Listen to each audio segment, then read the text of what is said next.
ਅੱਜ बहुत ही सुहागा दिन है। बुद्धा जी का जन्म है, बुद्ध पूर्णिमा है। जो गुरु जी को फिजिकल रूप में मिल चुके हैं, जानते हैं कि गुरु जी का जन्म दुगरी मलेरकोटला खन्ना रोड पर है, पंजाब में। तो गुरु जी ने जलंधर से संगत शुरू की।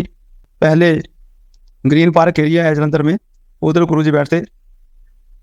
मैं उनसे उधर ही मुलाकात हुई, क्योंकि मैं गुरु जी के पीछे 6 साल पीछे पढ़ता था, जूनियर था। गुरु जी हमारे आगे पढ़ते थे, हम पीछे पढ़ते थे, क्योंकि गांव साथ है, इसलिए बचपन से ही जानते थे एक दूसरे को, पर गुरु जी के रूप में नहीं जानते थे, ऐसे एक सीनियर स्टूडेंट के रूप में जानते थे। मैं भी अपना एमएससी की पीएचडी करने के बाद हमारे दो साथी कह रहे भाई टेररिज्म है, पता नहीं वापस आएंगे या नहीं, यहाँ गुरु जी बैठते हैं, उनका आशीर्वाद लेके चलते हैं।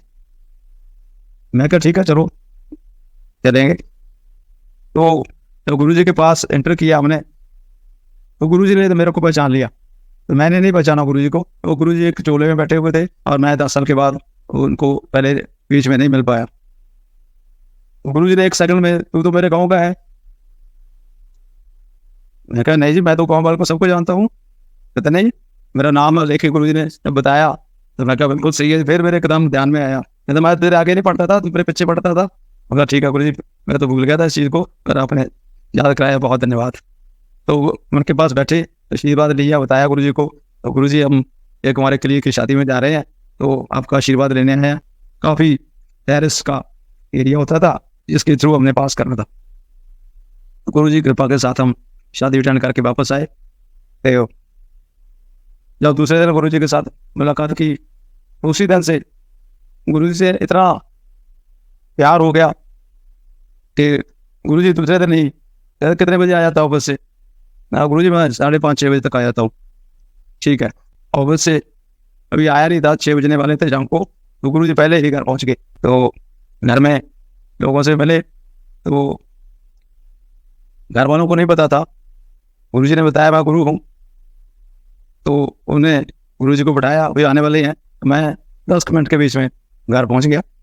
गुरु जी से धन्यवाद किया, गुरु जी आप तो एकदम बिफोर टाइम पहुँच गए हैं। मैं आपको सॉरी भी फील किया, मैं 10 मिनट लेट है, मैं 6 बजे पहुँच गया घर में। तो गुरु जी कहते चलिए आपको अभी कंटोनमेंट एरिया में चल रहा है, लेफ्टिनेंट जनरल के घर में है, डिनर है, वहाँ लेके चलना है आपको।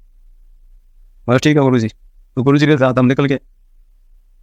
तो आप पहुँचे, आर्मी वाले लोगों को, तो मेरे को नहीं इतना पता था पहले, तो गुरु जी का पहले ही बहुत ज़्यादा प्रभाव है लोगों पर और बहुत पसारा हुआ है। तो जब हम वहाँ पहुँचे तो पूरे आर्मी के सीनियर ऑफिसर सब इकट्ठे वहाँ थे, और बहुत ही बढ़िया संगत में गुरु जी ने हमें उन लोगों से परिचय करवाया, सब लोगों से मिलाया कि इसको मिलो, हमारे गाँव का लड़का है, हमारा क्लास फेलो है। हमेशा गुरु जी ने जब भी कहा मेरा क्लास फेलो है, सब लोगों से इंट्रोड्यूस करना। तो बहुत ही हम अपने आप को सौभाग्य मानते हैं कि ऐसे महापुरुष के साथ हमें जुड़ने का और बैठने का सौभाग्य प्राप्त हुआ।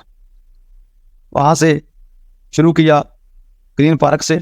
उसके बाद गुरु जी ने अपना जो मंदिर था जलंधर में, उसको 300 नंबर डिफेंस कॉलोनी में शिफ्ट किया। तो हम वहीं थे उस टाइम, तो 300 नंबर डिफेंस कॉलोनी शिफ्ट हो गया। तो उसके बाद संगत वहाँ शुरू हो गई। उस टाइम बहुत थोड़े लोग संगत में रहते थे, और दोपहर को भी गुरु जी से मिल लेते, शाम को भी मिल लेते, सुबह भी। ऐसा नहीं था भाई शाम की संगत रखी है, तो गुरु जी सबको अपना आशीर्वाद देते। पहले उस संगत में गुरु जी ने जो ब्लेस करना शुरू किया, तो गुरु जी के गले में एक माला होती थी। वो माला को जब जल प्रसाद देना, तो गुरु जी ने उसको पानी के गिलास में जब माला डुबो देना, तो उस पानी का टेस्ट ही अलग हो जाता। वो गुरु जी ने देना जल प्रसाद है, सब संगत जितनी भी थी सबको पानी का प्रसाद बन जाता, जल प्रसाद। तो जितने भी लोगों को दुख कष्ट होते हैं, अलग अलग, हर एक बंदे को, हर इंसान दुखी आज की डेट में देखे तो हर एक दुखों से घिरा हुआ है, और दुखी होकर ही गुरु जी के पास जाते हैं। ऐसे कहा जाता है दुख में सिमरन सब करें, सुख में करे ना कोई, ये सुख में सिमरन करें तो दुख कहाँ से होए। तो जब दुख होता है किसी को, तो लोग आसरा ढूंढते हैं, सहारा ढूंढते हैं। तो गुरुजी सबको अपनी संगत में बैठाकर ज्ञान प्रसाद देना, उसके बाद चाय प्रसाद और लंगर प्रसाद। गुरुजी का जो कॉन्सेप्ट है वो संगत और पंगत, जो गुरु साहिबान ने दिया हुआ पहले संगत में और पंगत में बैठ के लंगर करना, उसी को गुरुजी ने आगे बढ़ाया। और गुरबाणी के सारे शब्द कीर्तन जब भी संगत शुरू होनी, तकरीबन 1.5 घंटा बिल्कुल पिन ड्रॉप साइलेंस रहती। सब लोग अपने भजन में जुड़ जाते, आंखें बंद करके बैठे हैं। 1.5 घंटे के बाद जब गुरुजी ने आंखें खोली हैं तो प्रसाद के रूप में कड़ा प्रसाद है या कोई मिठाई का प्रसाद है, वो अपने हाथ से गुरुजी ने बांट रहा हूँ। पूरी संगत को अपने हाथ से बांट के प्रसाद देना। और लंगर एक थाली 4 लोगों के लिए, यहाँ बैठे हैं हम, उसके बीच में ही एक मिठाई बिछा देनी और उसके ऊपर 2 लोग उधर, 2 लोग दूसरी साइड में, अपोजिट साइड पे बैठे, 4 लोगों को एक थाली में खाना खाना। और उसको उठाकर सेवादार ने, सेवा के लिए भी अपने वॉलंटरी सर्विस वाले लोग हमेशा रहते, मांगते रहते हैं सेवा मिले, तो वो भी गुरुजी ने अपने हिसाब से सेवा देनी है। मानी जल की सेवा है, जो लंगर बढ़ाने की सेवा है, वो भी अपनी मर्जी से नहीं होता, वो भी गुरुजी की इच्छा से होता। तो जिसको सेवा मिली उसने सेवा करनी। तो उसके बाद गुरुजी ने अकेले अकेले को आशीर्वाद देकर जाओ ऐश करो, जाइए घर में। जिसको और देर बैठना होता था उसको बिठा लेते, नहीं आप बैठ जाइए और थोड़ी देर और बैठे। तो बाकी लोग जाते रहते, जाए चलिए आइए, छुट्टी होगी। तो कुछ लोगों को फिर बिठाकर फिर गुरुजी कुछ अपनी वार्ता करते रहते। जैसे कि हम देखते हैं गुरुवचन चलते हैं, या गुरबाणी के ऊपर बेस्ड हों या दूसरे हों, जो भी संत वहाँ पर हैं अलग अलग संगत करते हैं, प्रवचन करते हैं। और गुरुजी का जो संगत का तरीका था बिल्कुल डिफरेंट है। वो कोई प्रवचन नहीं करते थे, बात भी नहीं जल्दी करते थे किसी के साथ। उनका ऑरा जो था गुरुजी का, उसी से ही दृष्टि, इसको कहते हैं दृष्टि, गुरुजी की पड़ गई किसी पर तो कल्याण हो गया। कल्याण शब्द गुरुजी का बहुत कॉमन था, जायश कर कल्याण हो गया। बस जब भी उन्हें आशीर्वाद देना गुरुजी ने, कोई दुखी आत्मा आ गई, कुछ भी दुख लेके आ गया, चल हो गया कल्याण, लंगर खा हो गया कल्याण। तो गुरुजी ने कल्याण करके वहाँ से सब लोगों को भेजना। क्योंकि हम इंसान हैं, हम देखते रहते हैं कि कुछ मिले हमें, जब कुछ नहीं मिलता तो कहते हैं ज़्यादा कुछ नहीं है, पर जब मिलता है तो फिर हम मांगते हैं हमें, बाकी ये इंसान नहीं है, भगवान है। ऐसे ही लोगों का जो आना गुरुजी के पास संगत में शुरू हुआ, तो उसमें देखते रहते, कोई कभी किसी को मेडिसिन नहीं देनी, कोई और चीज़ नहीं देनी, गुरबाणी के साथ जुड़ो, संगत में जुड़ो, लंगर प्रसाद छको और अपने घर जाओ। ये कंसेप्ट था। पंगत में बैठना है, लंगर छकना है और अपने घर जाना है। वो जो गुरुजी का था बिल्कुल सेपरेट, बात नहीं करनी, कोई प्रवचन नहीं देना, सिर्फ उनकी जो दृष्टि पड़ जाती उसी से ही कल्याण होना। कोई भी ऐसा इम्पॉसिबल जो हम कह दें ये हो नहीं सकता, उसको वहाँ हमने अपने आंखों से होता देखा है। आज किसी को ये प्रॉब्लम आ गई तो दूसरे दिन गुरुजी ने बता देना, ये लोग खड़ा होकर बता भाई पूरी संगत को कैसे, कल क्या थी प्रॉब्लम, आज कैसे सॉल्व होगी। कोई मेडिसिन नहीं दी, कोई कुछ नहीं किया, यानी इम्पॉसिबल जो भी कहते हैं हम, वो पॉसिबल होके दूसरे दिन खुद उस संगत में बताएगी, खड़े होकर बताएंगे ऐसे हमारे साथ ये प्रॉब्लम आई, वैसे हमें यहाँ से रिलीफ मिल गया एकदम। दूसरे दिन ही लंगर खा के गया, दूसरे दिन चेकअप हुआ तो बिल्कुल ठीक हो गए। एक चमत्कारी जैसे कहते हैं मिरेकल टाइप रिजल्ट जो कैसे भी नहीं आ सकते, वो वहाँ से मिलते थे। तो 97 में, पहले 95 में गुरुजी दिल्ली गए, ग्रेटर कैलाश में मंदिर बेसमेंट में है, अब भी वहाँ मंदिर है, छोटा मंदिर है। तो वहाँ गुरुजी बैठे कुछ देर, गुरुजी ने दिल्ली में शिफ्ट होने का प्लान कर रहे थे। और 97 में गुरुजी ने दिल्ली शिफ्ट किया। पहले स्टार्टिंग में एम्पायर स्टेट में, जो कि गुड़गांव रोड पर है, उसमें छोटा मंदिर आज भी है, तो उसमें गुरुजी शिफ्ट किए।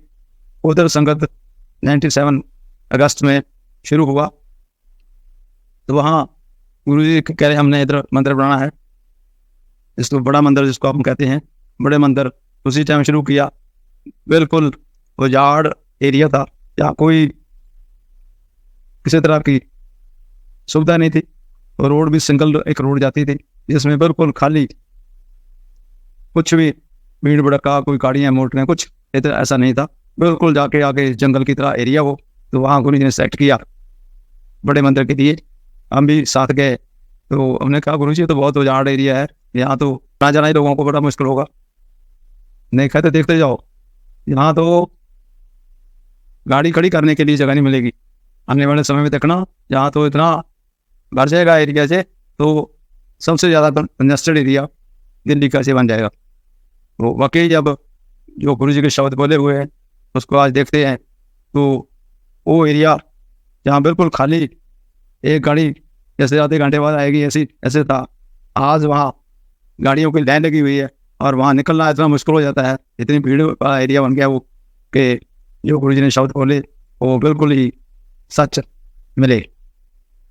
जब मंदिर बनाने लगे गुरु जी, तो कंट्रीब्यूशन भी दी लोगों ने बहुत, और मंदिर का काम कंस्ट्रक्शन का चलता रहा। मैंने गुरु जी को बोला कि हमें ट्रस्ट बनाना चाहिए गुरु जी, तो इसका हिसाब किताब हमें इनकम का एक्सपेंडिचर का रखना होगा। गुरु जी कहते रहे क्या जरूरत है इसकी, हमने क्या करा, हिसाब किताब रखे। मैंने कहा नहीं गुरु जी हिसाब किताब होना जरूरी है, अदरवाइज हमारा डिपार्टमेंट से ही नोट्स आएगा कि इसका हिसाब किताब बताओ, कहाँ से पैसा आया, कहाँ खर्च किया। तो गुरु जी को रिक्वेस्ट करते इन्हें, गुरु जी ने मान गए, कहते फिर आप बनाओगे पेपर सारे, मैं बनाऊंगा। तो सारे पेपर बनाकर गुरु जी का आश्रम जो ट्रस्ट अभी चल रहा है, दिल्ली हेड ऑफिस है, गुरु जी उसके ट्रस्टी बने, और गुरु जी के माता जी ट्रस्टी थे, दोनों ही ट्रस्टी बनकर वो सारा इनकम टैक्स रिटर्न वगैरह ऑडिट करना, रिटर्न फाइल करने हर साल, वो सारा काम शुरू हो गया रेगुलर। फिर उसके बाद गुरु जी को जैसे हम कहते हैं जो महापुरुष हैं, जाने जान है, तो माता जी के स्वर्गवास होने से पहले गुरु जी ने पिताजी को सेकंड ट्रस्टी बनाया। तो ट्रस्ट का सिस्टम चलता रहा, और बड़े मंदिर में कंप्लीशन के बाद संगत जो थी वो सिर्फ बड़े फंक्शन जो हैं, शिवरात्रि है, गुरु पूर्णिमा है, बैसाखी है, ये सब जो बड़े मंदिर में संगत शुरू हुई। वैसे जो संगत थर्सडे फ्राइडे सैटरडे संडे 4 दिन का रखा दिल्ली में, तो छोटे मंदिर एम्पायर सेट में होती थी।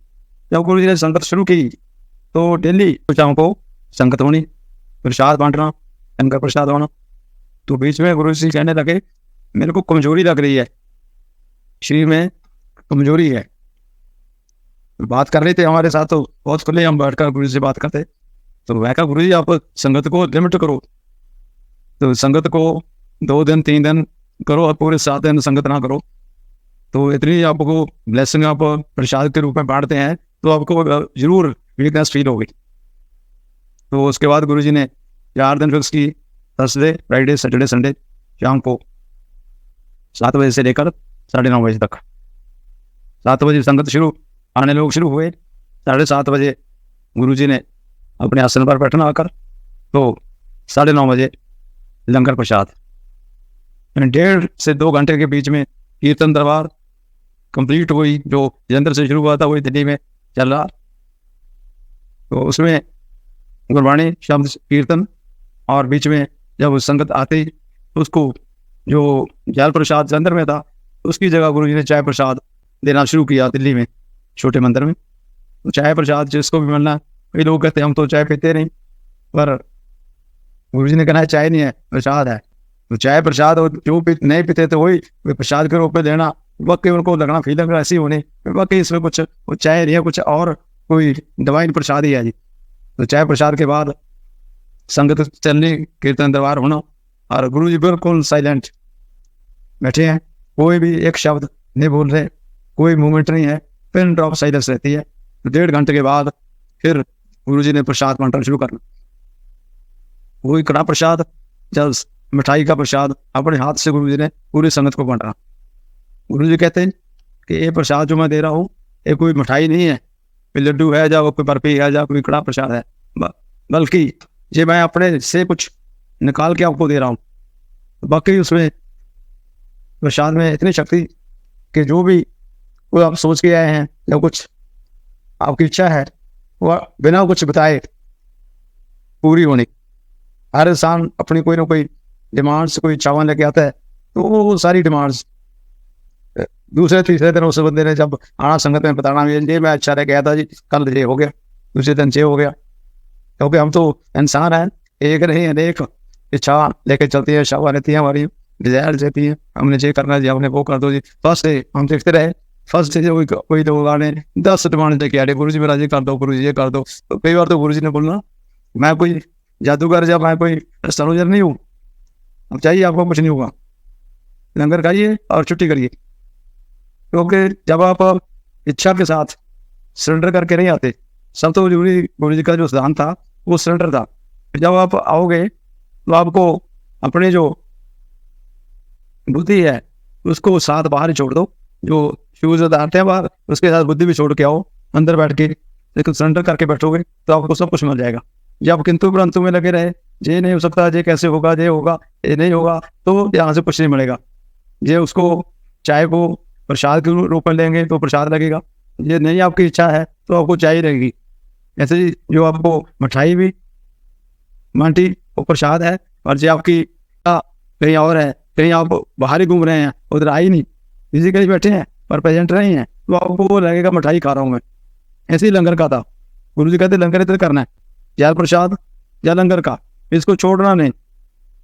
ऐसे इंडिया में हम देखते हैं खाने का बहुत वेस्टेज करते हैं, पर वो गुरु जी के सिद्धांत के साथ लोगों को ऐसा लगा कि उसको बिल्कुल थाली को साफ करना है, कोई चीज़ उसमें दाल सब्जी रोटी चपाती कोई चीज़ नहीं छोड़ेंगे, बिल्कुल उसको क्लियर करके ही छोड़ना है। तो उसमें जो शक्ति है वो आज भी है। आज गुरु जी फिजिकल अपने चेयर पर मौजूद नहीं है, पर जब हम मानते हैं, देखते हैं गुरु जी बैठे हैं तो फिर लगता है बिल्कुल ही हैं वो सामने बैठे। पर जब सरेंडर कर दिया आपने, जा रहे हैं सरेंडर किया हुआ है, तो सब कुछ उसमें मिलता है। पहले भी था, आज भी है। सिर्फ जो सरेंडर गुरु जी ने बताया वो सरेंडर करना पड़ेगा, वो शब्द आज भी उतना ही इम्पोर्टेंट है कि सरेंडर करने के बगैर नहीं कुछ मिलता। तो ऐसे संगत गुरु जी की चलती रही। बहुत भाग मिला कि हमें तो ऑलमोस्ट डेली दिल्ली में ही हमारी पोस्टिंग गुरु जी ने जाने से पहले ही दिल्ली भेज दिया, आपको ट्रांसफर दिल्ली में हो रही है। दिल्ली पहुंच गए, साथ ही मैं भी आ रहा हूँ उधर मंदिर बनाना है। गुरु जी पहुंच गए तो साथ दिल्ली की संगत हम तो सीधे ऑफिस से गुरु जी के पास, 6 बजे ऑफिस बंद हुआ तो 7 बजे गुरु जी के पास पहुंचे। वैसे लंगर प्रसाद करके ही घर वापस लौटा। तो इतनी ब्लेसिंग, इतना प्यार और सत्कार जो गुरु जी ने दिया है, तो मैं तो कह रहा हूँ पूरी संगत आज भी जो फिजिकली गुरु जी को नहीं मिले उनके लिए ये एक मिसिंग हो गया।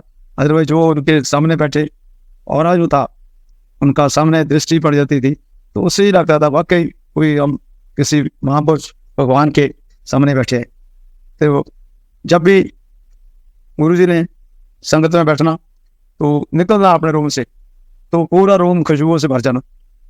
गुरु जी की बॉडी में खुशबू भरी थी, कोई भी टच कर लेता उनके हाथ को, उनके पाँव को, तो उसके अंदर से हाथ धो लो जितने मर्जी खुशबू नहीं निकलती, खुशबू उनके अंदर भी चढ़ जाती जो उनके साथ बैठते। इवन बिना टच किए भी उन्हें कई बार ये देखा कि उनको टच भी नहीं किया, सिर्फ साथ उनके पास बैठे रहे, वाइब्रेशन से ही खुशबू अंदर घुस जानी। और जब घर पहुंचा तो घर में भी खुशबू फैल जानी गुरु जी की। तो वो वाइब्रेशन ही थी, इवन विदाउट टचिंग वाइब्रेशन के साथ ही खुशबू चढ़ जानी।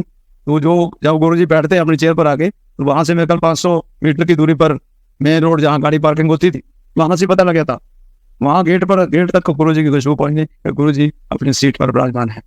ये जो खुशबू का है, बॉडी में खुशबू आए ना आए, ये गुरबाणी के अनुसार भी जिस महापुरुष के पास स्पिरिचुअल पावर, जिस भगवान का रूप हम कह दें, तो उनके बॉडी से खुशबू निकलनी शुरू हो जाती है। जब भी वो उनके हर पार्ट में खुशबू भरी जाती है, टच कर ले तो खुशबू है, और बाहर निकलते हैं, इवन शूज जो गुरु जी पहनते थे उसमें भी आप आज भी देख लें उन शूज को। जैसे हमें गुरु जी ने अपने शूज दिए करने संगत में बैठे हुए, ये ले जा तेरे घर में गुरु जी के चरण रहेंगे। तो गुरु जी ने वो जो दिए शूज अपने घर में आज भी हैं, वो कम से कम 20 साल के से ज़्यादा समय हो गया होगा, आज भी उन शूज में खुशबू अवेलेबल है। तो ऐसे ही डिवाइन प्रसाद, कई बार गुरु जी ने बैठे होना अपनी सीट पर, बैठे ऊपर से हाथ किए, जैसे एक बड़ा लड्डू प्रोड्यूस किया। तो वहाँ सेंट्रल गवर्नमेंट के मिनिस्टर थे दिल्ली में, तो उनके हाथ, दोनों हाथों पर लड्डू रख दिया। तो 300-400 लोग संगत के हो गए उस दिन। वो लड्डू को, जो प्रसाद डिवाइन प्रसाद था, सबको बांटते रहे, पर फिर भी सबको दिया, उसके बावजूद भी वो लड्डू ऐसे का ऐसा बहुत उनके हाथ में बचा हुआ था। तो उनको दे दिया, तो अपने घर में रखो। अपने उनकी जो मिसेज थी मंत्री जी की, वो अपाहिज लेडी थी, जिसका वर्ल्ड में कोई इलाज नहीं हो सकता था। वो मंत्री जी क्योंकि नास्तिक थे, परमात्मा नहीं है, गॉड को मानना नहीं है, गॉड कहाँ है दिखाओ, प्रैक्टिकल करके दिखाओ, तो वो उनका इसमें विश्वास नहीं था। तो जब गुरुजी ने उनसे बात की कि देख ला, तू तो मिनिस्टर है सेंट्रल गवर्नमेंट का, अपनी वाइफ को ले जा कहीं, अमेरिका ले जा, कनाडा ले जा, कहीं और किसी कंट्री में, तो उसका इलाज करवा ले, ठीक हो जाएगी। वो कह रहे हमने सब जगह देख लिया, इसका कोई इलाज नहीं है, कोई डॉक्टर इसको ठीक नहीं कर सकता। तो गुरुजी ने कहा कि अपने आप को सरेंडर कर, पहले मंत्रिमंडल आपका बाहर छोड़ कर आ, अपनी जो बुद्धि है उसको बाहर छोड़ कर आ, सरेंडर करके बैठ, मैं इसको कोई दवाई नहीं दूंगा, पर आप देखते रहना कि ये यहाँ लंगर इसको देना, चाय प्रसाद, तो इसका सारा रोग खत्म हो जाएगा।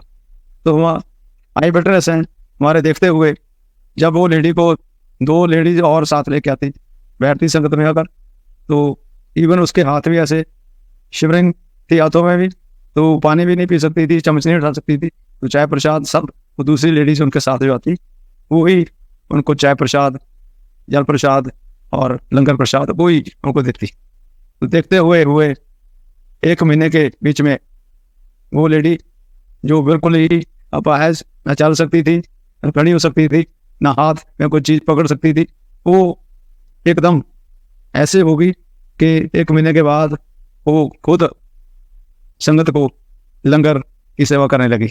जिसका हाथ में एक गिलास सजा के चम्मच भी नहीं उठता था, वो रोटी हाथ में उठाकर दाल सब्जी लेकर पूरी संगत हुई।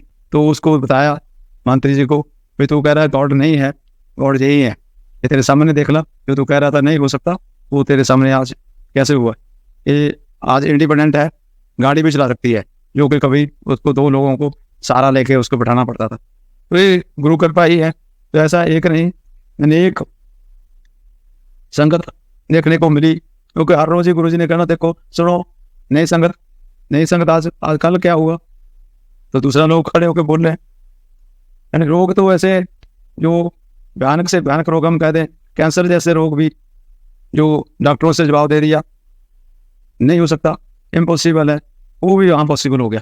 जब गुरु ने कृपा की तो वही जल प्रसाद लिया और चाय प्रसाद हुआ, लंगर प्रसाद करने, कल को टेस्ट करवाना।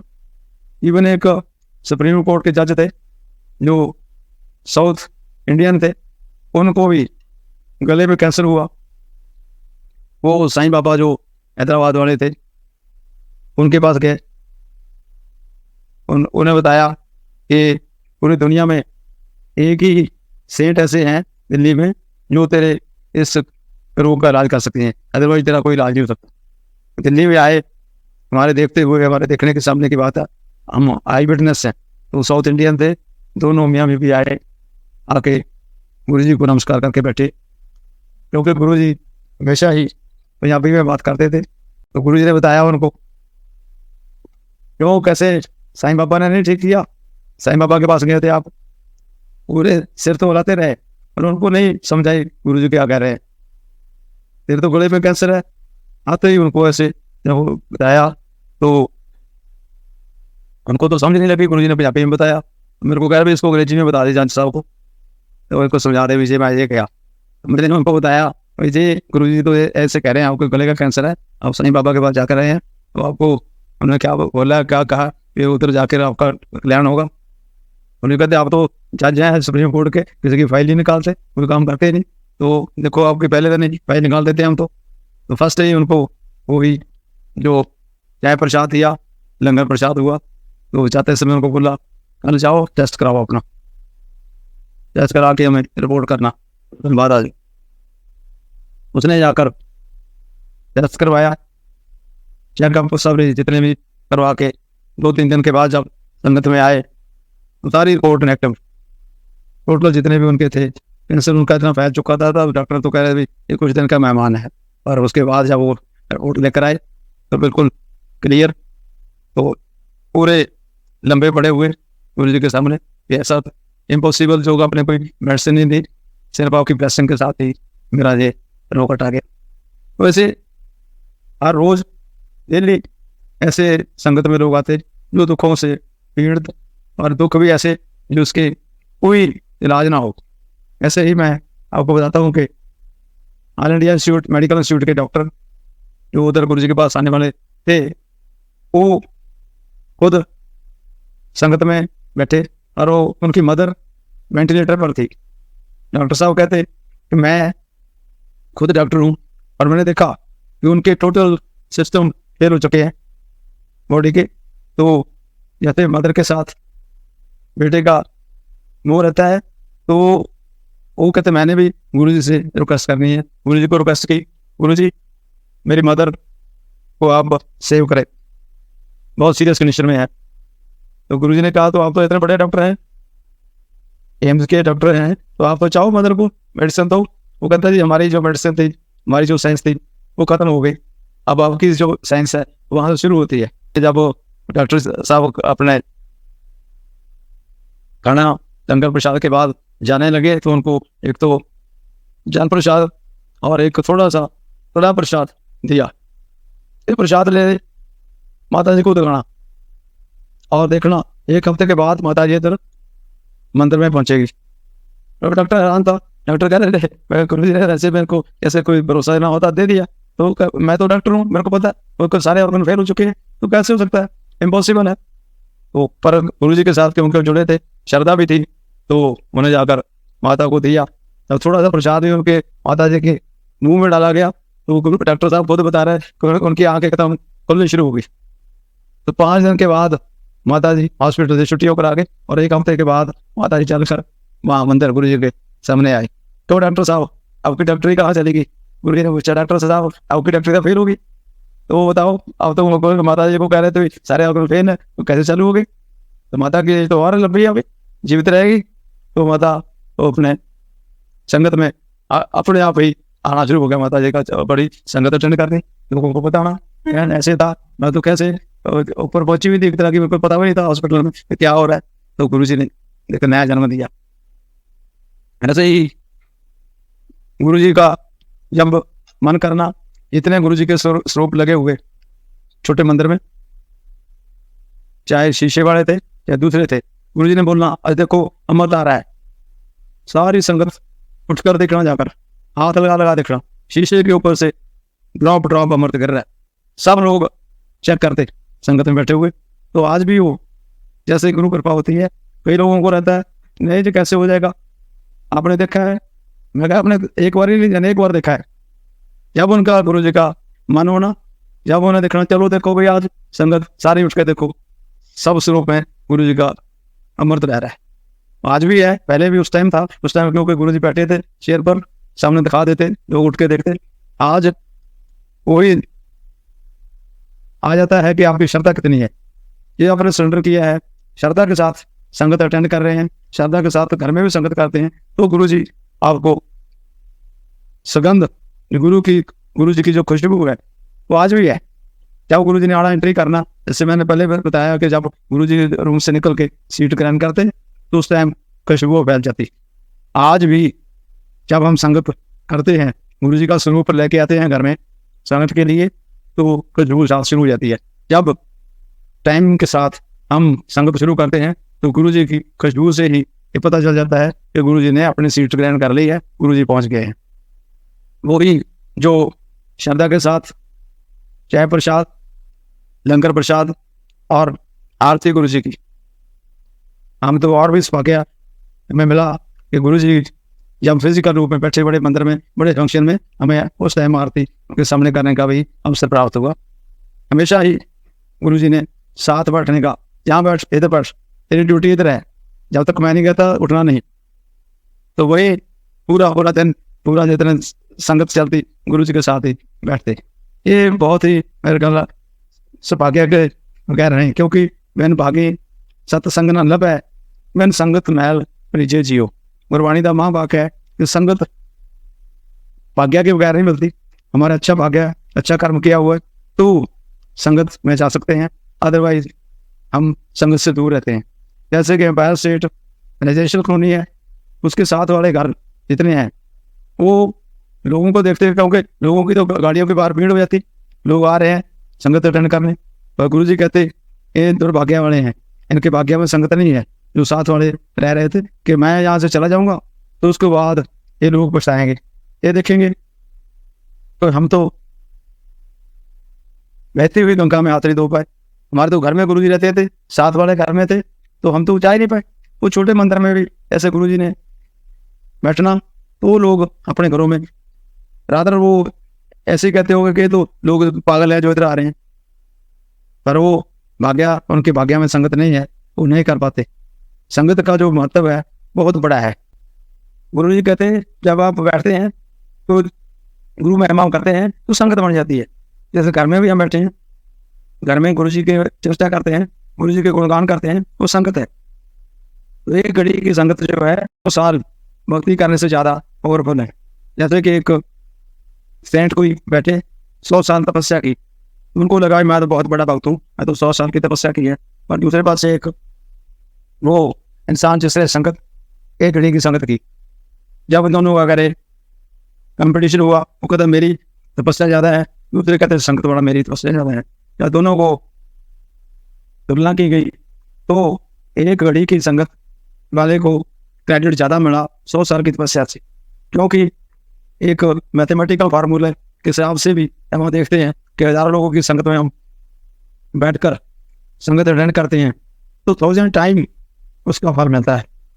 1000 टाइम, उतनी हमारी एज भी नहीं होती 100 साल, तो उसके सामने कुछ भी नहीं होगा। ये 1000 टाइम हम उसकी बात करें, तो इसलिए जब संगत अटेंड करते हैं तो एक अपने आप को सरेंडर करके बैठे, बहुत ही आनंदमयी और बहुत ही कृपा हो जाती है। क्योंकि गुरु जी हर एक से बात नहीं करते थे, बहुत कम लोगों से बात करनी, बहुत कम बात करनी, प्रवचन कभी नहीं किया। तो जो बात करते थे, जो नहीं करते थे, उनको सिर्फ वो ही रहता था कि हमारे साथ तो बात नहीं हुई, हमारी तो सुनी नहीं। पर गुरबाणी का वाक्य है, फिर बोलियाँ सब कुछ जानता, बिना बोले जब आप विश्वास से आए तो उनको पता चल गया। जब आप बाहर से इंटरव्यू कर रहे हैं दूर से, तो गुरु जी को पता चल गया तो आप इधर को आ रहे हैं, आप पहुंचेंगे। उनकी मर्जी के बगैर संगत अटेंड नहीं हो सकती, संगत में आप बैठ नहीं सकते, जा नहीं सकते।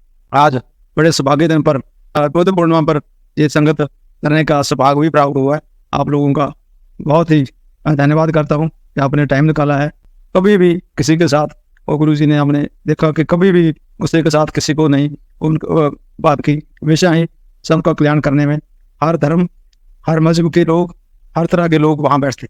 आज हम देखते हैं कि दुनिया का कोई शहर ऐसा नहीं होगा जहाँ गुरु की संगत नहीं है। जो भी शब्द बोलते हैं वो शब्द में होना है, सत्य है।